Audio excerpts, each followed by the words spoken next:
안녕하세요. 매일 아침 말씀 묵상 교과 연구회 오신 여러분을 진심으로 환영합니다. 제13과 사랑한 율법의 완성이라. 얼마나 아름답고 멋진 제목입니까?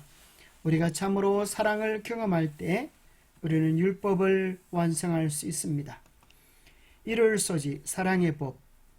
율법은 거룩하고 의롭고 선하다. 율법과 은혜, 사랑은 율법의 완성이라. 무엇보다 서로 사랑하라. 기억절.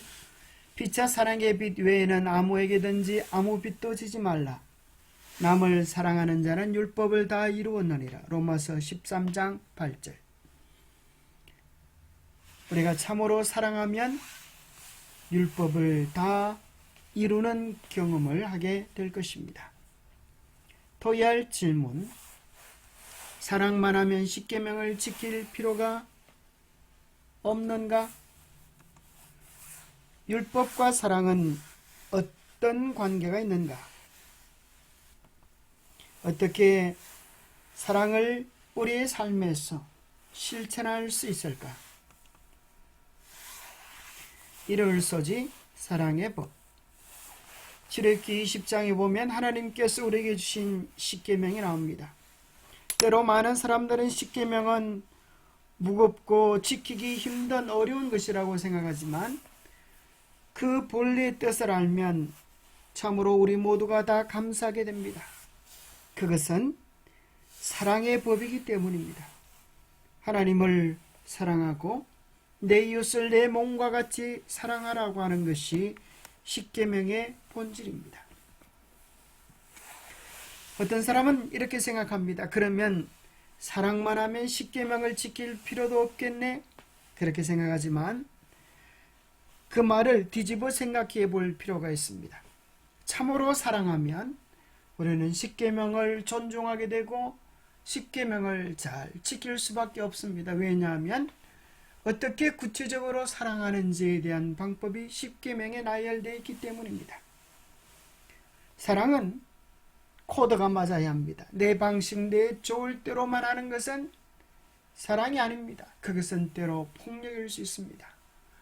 하나님께 어떻게 우리의 사랑을 드리는가에 대한 것이 첫 번째부터 네 번째 하나님께 대한 사랑의 계명이고, 다섯 번째부터 열 번째까지 계명은 우리가 이웃을 어떻게 사랑하는가에 대한 구체적인 예시입니다. 그래서 참으로 사랑하는 자는 십계명을 무시하는 게 아니라 바로 그 십계명이 그들의 마음속에 품성 속에 아로새겨져서 사랑을 실천하는 삶을 살아가게 될 것입니다. 요한일서 2장 7절 공동번역은 이렇게 말합니다. 내가 사랑하는 여러분에게서 보내는 것은 새로운 계명이 아니고 여러분이 처음부터 가지고 있던 옛 계명입니다. 그 옛 계명은 여러분이 주고 들어온 그 말씀입니다. 그래서 예수님도 그 유명한 산상보훈 가운데서 십계명을 폐지하거나 없앴다라고 생각하지 말라. 십계명을 완전케 하기 위하여 오셨다라고 말씀하시면서 문자적인 그 계명의 의미를 내면적으로 더 깊게 심화시켜주고 계십니다. 마태복음 5장 21절입니다. 옛사람에게 말한 바 살인하지 말라. 누구든지 살인하면 심판을 받게 되리라 하였다는 것을 너희가 들었으나 나는 너희에게 이르노니 형제에게 노하는 자마다 심판을 받게 되고 형제를 대하여 라가라는 자는 공회에 잡혀가게 되고 멸하는 놈이라는 자는 지옥불에 들어가게 되리라. 문자적인 십계명, 살인하지 아니하면 살인하지 아니했다라고 말하는 사람들에게 형제를 미워하거나 욕하는 것, 그런 건 역시 살인과 같은 죄라고 이야기합니다. 마태복음 5장 27절 28절에 주님은 또 일곱 번째 계명, 간음하지 말라고 하였다는 것을 너희가 들었지만은 나는 너희에게 이른다. 음욕을 품고 여자를 보는 자마다 마음에 이미 간음하였느니라 하시는 것을 통하여서 계명의 의미를 더욱 깊게 제공시켜주고 계신 것입니다. 그래서 계명은 오히려 거룩하고 어렵고 선한 것입니다. 또 어떤 사람이 이렇게 생각합니다. 하나님께서 왜 선악을 알게 하는 나무의 실과를 만들어 주셨나? 그것만 없었다고 하면 이 세상에 죄가 들어오지 않고 그러면 우리가 행복하게 살았을 텐데 라고 하면서 선악과를 만들어준 하나님을 원망하는 사람들이 있습니다. 로마서 6장에 말합니다. 그런즉 우리가 무슨 말하리요? 언하를 더하게 하려고 죄에 거하겠느냐? 그럴 수 없느니라. 죄에 대하여 죽은 우리가 어찌 그 가운데 더 살리요? 죄, 인간이 죽게 된 것, 죄를 짓게 된 것 때문에 그렇지 계명 때문에 그런 것이 아니다 하는 사실을 이야기해 주는 것입니다. 로마서 7장 7절에서 12절에 보면 우리가 무슨 말하리요? 율법이 죄냐? 그럴 수 없느니라. 율법으로 말미암지 않고는 내가 죄를 알지 못하였으니 곧 율법이 탐내지 말라지 아니하였더라면 내가 탐심을 알지 못하였으리라. 율법, 에덴 동산에서는 곧 선악과인 것입니다. 그 선악과가 사람을 죽게 한 것이 아니라 바로 죄가 사람을 죽게 했다는 것입니다. 죄는 누구입니까? 사탄, 마귀가 죄입니다. 그래서 이것을 에덴 동산의 표현으로 한번 읽어본다면 죄가 곧 뱀이 기회를 타서 계명으로 말미암아 내 속에서 온갖 탐심을 이루었나니 사탄이 기회를 타서 선악을 알게 하는 나무의 실과로 말미암아 하와의 마음속에 탐심을 이루어서 10절에 보면 그 계명에 순종하면 영원한 생명에 이를 그 선악을 알게 하는 나무가 그 계명이 오히려 선악과입니다. 생명나무에 이르게 할 그 선악과가 생명에 이르게 할 그 계명이 아담과 하와에 대하여 죄를 짐으로 말미암아 사망에 이르게 하는 것이 되었도다. 죄가 기회를 타서 계명으로 말미암아 나를 속이고 그것으로 나를 죽게 하여 죽였는지라. 이로 보건대 율법은 거룩하고 계명도 거룩하고 의로우며 선하도다. 뱀이 기회를 타서 선악과로 말미암아 아담과 하와를 속이고 그것으로 인류를 죽게 하였습니다. 이로 보건대 선악을 알게 하는 나무의 실과가 죄가 있는 그 속에 독이 있는 게 아니라 그것을 통하여 인간을 죽게 한 미혹해 한 사탄이 죄가 있는 것입니다. 이로 보건대 율법은 거룩하고 계명도 거룩하고 의로우며 선하도다. 이것이 성경이 우리에게 들려주는 것입니다. 또 어떤 사람은 십자가에서 하나님의 십계명이 못 박히고 이제는 우리가 은혜 아래 있기 때문에 계명을 지키지 않아도 된다고 생각하는 사람들이 있습니다. 골로새서 2장 14절을 유심히 읽어보면 예수님께서 십자가에 못 박으시고 없애버리신 것은 십계명이 아닙니다. 그것은 우리를 거스르고 불리하게 하는 법조문으로 쓴 정서를 지우시고 제하여 버리셨다 하시는데 그것을 바른 성경에 보면 우리를 거슬러 대적하는 빈 문서를 지워버리셨다. 또 현대인의 성경에 보면 율법의 채무 정서를 십자가에 못 박아 없앴다라고 말씀하십니다. 우리가 죄를 지어 사망에 이르게 되는 죄인의 운명이 되었는데 죄는 다른 말로 하면 빚 문서와 같은데 예수님께서 당신의 생명의 값을 지불하심으로 말미암아 죄의 빚 문서에서 놓여져서 이제 빚 문서를 우리 주님께서 십자가의 보혈로 갚아주시고 그것을 없애버리셨다는 것입니다. 그런 거로 구원받은 자는 이제 구원받았기 때문에 하나님의 계명을 무시하고 살아야 하겠습니까? 이제 구원받았기 때문에 하나님의 뜻을 저버리고 살아도 될까요? 아닙니다. 오히려 그분의 은혜가 크게 느껴지면 느껴질수록 우리는 더 그분의 뜻을 존중하고 그분의 계명을 실천하며 살아야 할 것입니다.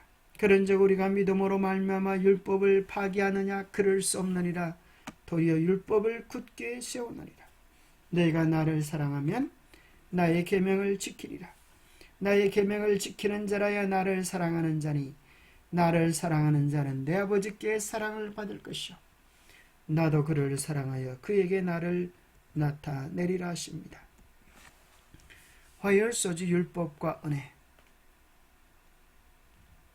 어떤 사람은 구약은 옛 언약이고 그것은 계명을 지키라고 이야기하고 신약은 새 언약이어서 이제 계명이 다 폐해졌다고 이야기합니다.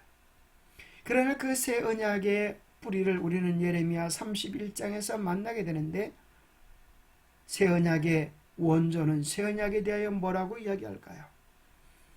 여호와의 말씀이니라. 보라, 날이 이르리니 내가 이스라엘 집과 유다 집에 새 언약을 맺으리라. 이 언약은 내가 그들의 조상들의 손을 잡고 애굽 땅에서 인도하여 내던 날에 맺은 것과 같지 아니할 것은 내가 그들의 남편이 되었어도 그들이 내 언약을 깨뜨렸습니다. 여호와의 말씀이니라. 그러나 그날 후에 내가 이스라엘 집과 맺을 언약은 이러하니 곧 내가 나의 법을 그들의 속에 두며 그들의 마음에 기록하여 나는 그들의 하나님이 되고 그들은 내 백성이 될 것이라.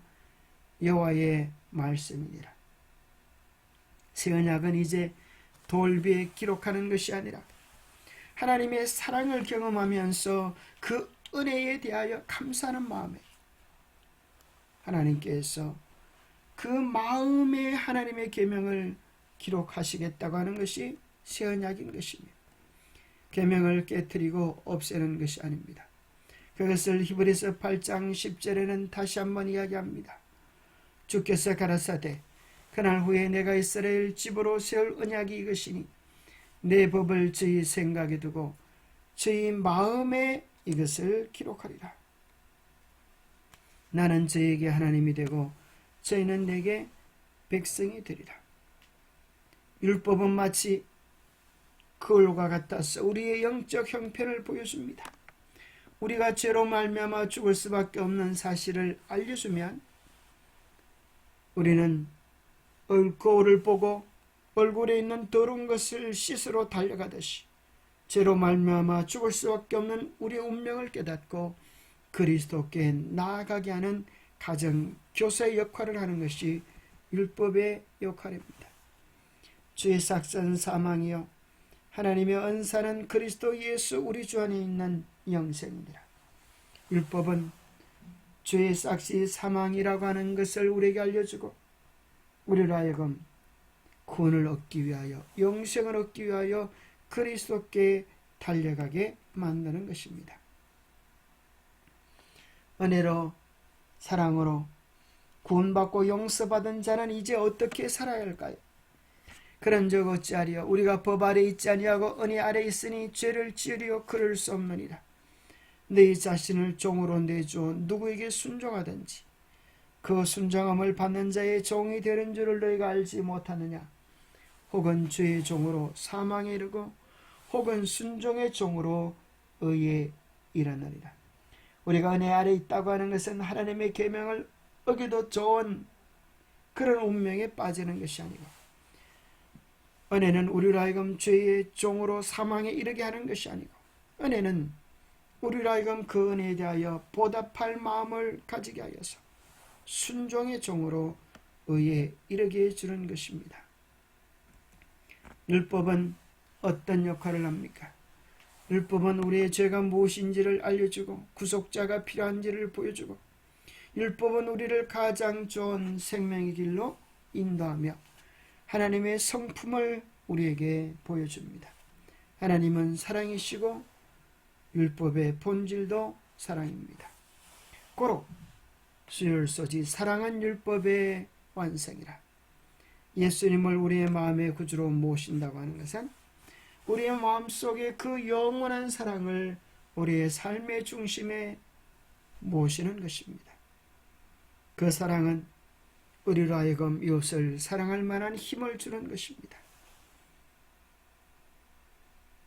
그래서 우리가 참으로 사랑하게 되어지면 그 사람을 존중하고 그 사람을 행복하게 하기 위하여 이러한 하나님의 계명을 절로 지키게 될 것입니다.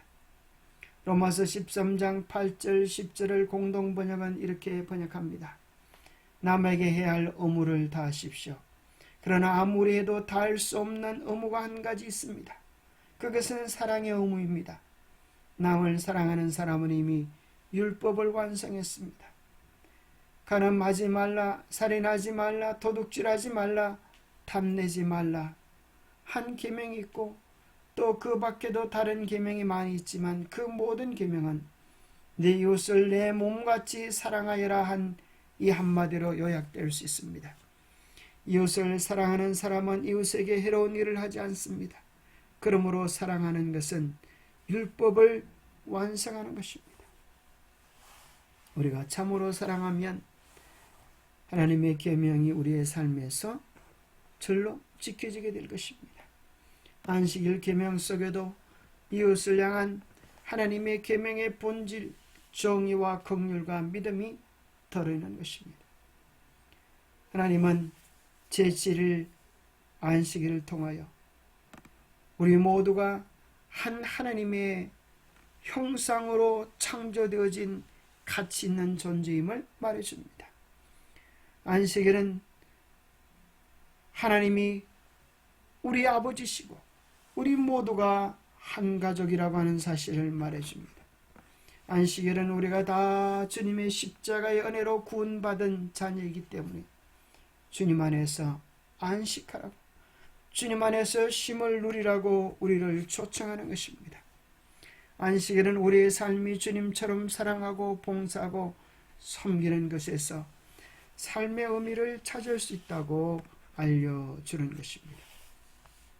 안식일은 있는 그대로를 사랑해 주시는 주님의 사랑을 누리며 나누라고 하시는 생명의 날, 은혜의 날, 구원의 날, 기쁨의 날, 회복의 날, 치유의 날이 됩니다.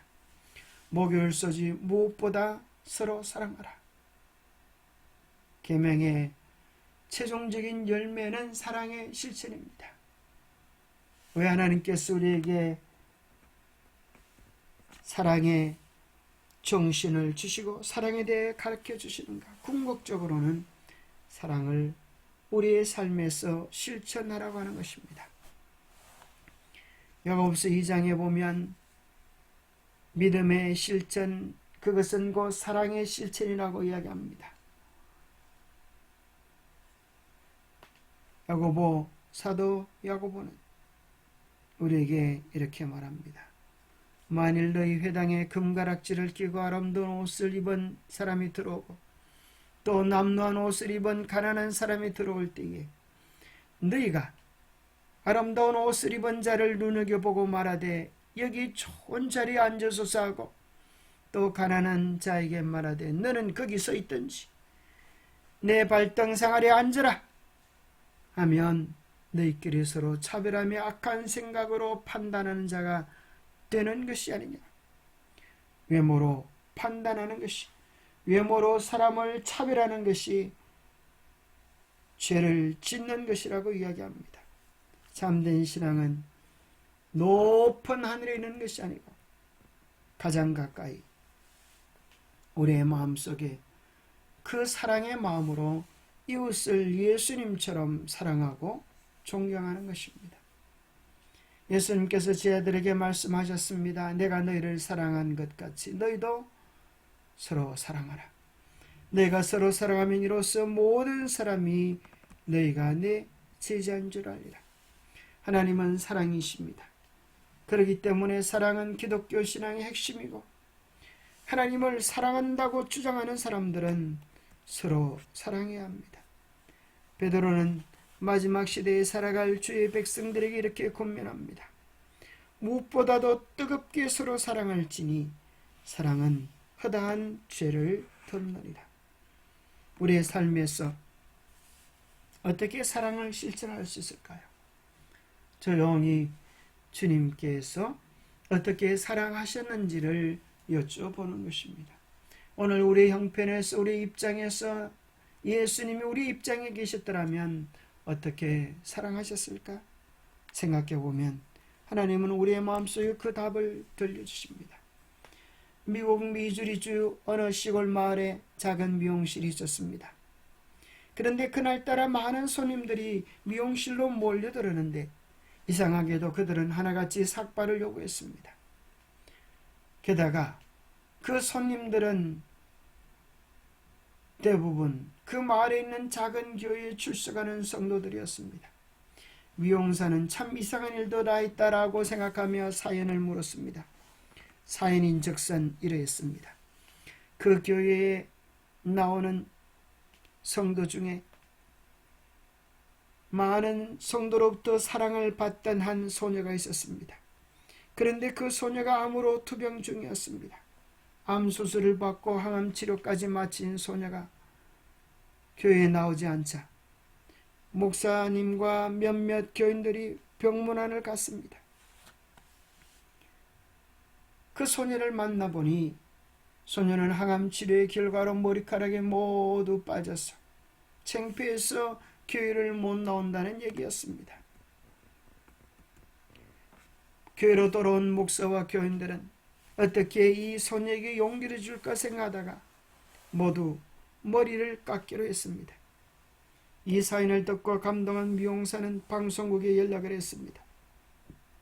이 방송국에서 소녀에게 특별한 추억을 만들어주자고 제안을 했습니다. 예배일 엄마는 소녀를 간곡히 설득하여 모자를 씌워 교회로 데리고 나왔습니다. 교회 문을 여는 순간 소녀는 깜짝 놀랐습니다. 모든 교인이 빡빡머리를 하고 있었던 것입니다. 그리고 결심한 듯이 소녀는 모자를 벗었습니다. 그 상황을 중계하던 리포터는 눈물이 글썽이면서 이렇게 고백했습니다. 나는 크리스찬이 아닙니다. 그러나 언젠가 교회를 나가게 된다면 이런 교회, 사랑이 가득한 교회에 나가고 싶습니다. 방송을 보던 많은 사람들이 눈시울을 적셨습니다. 사랑은 먼 데 있는 것이 아니라 우리 가까이에서 내 곁에 있는 사람들을 위로하고 용기 주고 함께하는 것입니다. 기도하겠습니다. 하나님 아버지, 우리에게 하나님의 사랑을 허락해 주옵소서. 숨을 들이쉬는 것만큼 우리는 내쉴 수 있습니다. 우리 안에 주님의 사랑을 가득 담게 하셔서 그 사랑의 힘으로 이웃을 사랑하며 이웃을 이해하며 이웃을 용서하며 이웃을 섬길 수 있도록 도와주옵소서. 날마다 우리 안에 사랑으로 역사하셔서 서로 사랑하라고 말씀하신 주님의 뜻이 이루어지도록 우리를 주님의 사랑의 통로로 사용하여 주시옵기를 우리 주 예수 그리스도 이름 의지하여 간절히 간구하옵나이다. 신앙의 최고의 절정은 사랑하는 것입니다.